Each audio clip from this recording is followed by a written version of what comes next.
Apa sih tenaga eksogen itu? Tenaga eksogen merupakan tenaga yang berasal dari luar perut bumi dan mampu mengubah bentuk bumi maupun bentang lahan yang ada.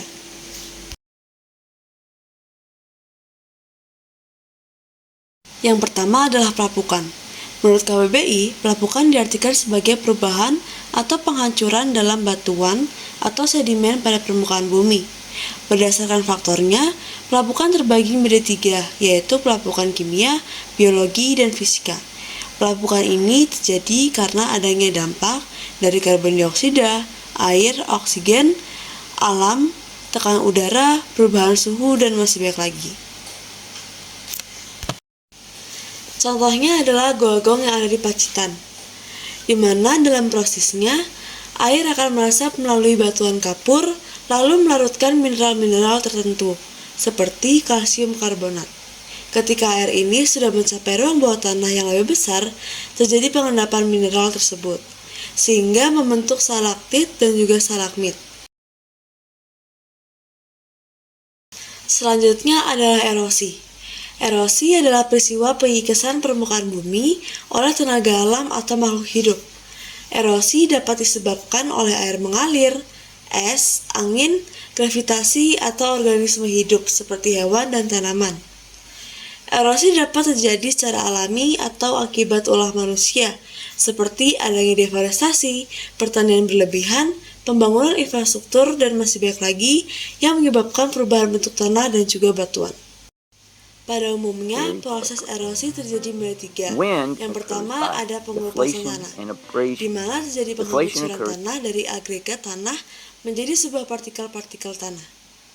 Lalu yang kedua ada pengangkutan tanah, yaitu proses di mana partikel tanah tersebut terangkut karena adanya tenaga eksogen. Lalu proses yang ketiga yang terakhir adalah pengendapan atau sedimentasi, yaitu tanah erosi akan terendap pada cekungan-cekungan atau pada daerah-daerah yang lebih rendah. Contohnya adalah Pantai Parangtritis di Yogyakarta, di mana Pantai Parangtritis ini mengalami proses abrasi, yaitu proses pengikisan tanah atau mineral oleh partikel-partikel padat yang terdapat dalam aliran air, angin, dan juga gelombang laut. Abrasi ini terjadi secara bertahap, sehingga seiring jalannya waktu dapat mempengaruhi bentuk dan tekstur permukaan benda yang terkena abrasi. Abrasi sering terjadi di daerah pantai atau tepi sungai yang terkena erosi, sehingga menyebabkan kerusakan garis pantai. Berikutnya adalah sedimentasi.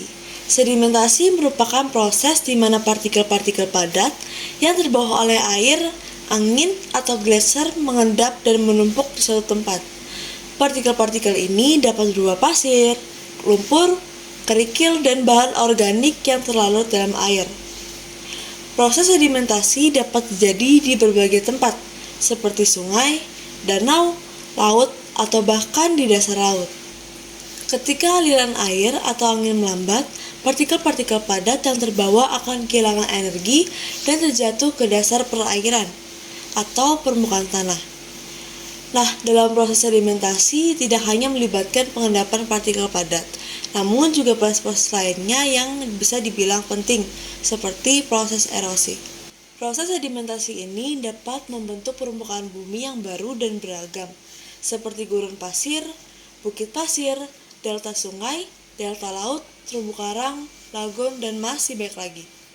Alam akibat proses sedimentasi dapat kita temukan di Indonesia, seperti Danau Toba, Delta Sungai Mahakam, Pantai Jakarta, Sungai Citarum, dan masih banyak lagi.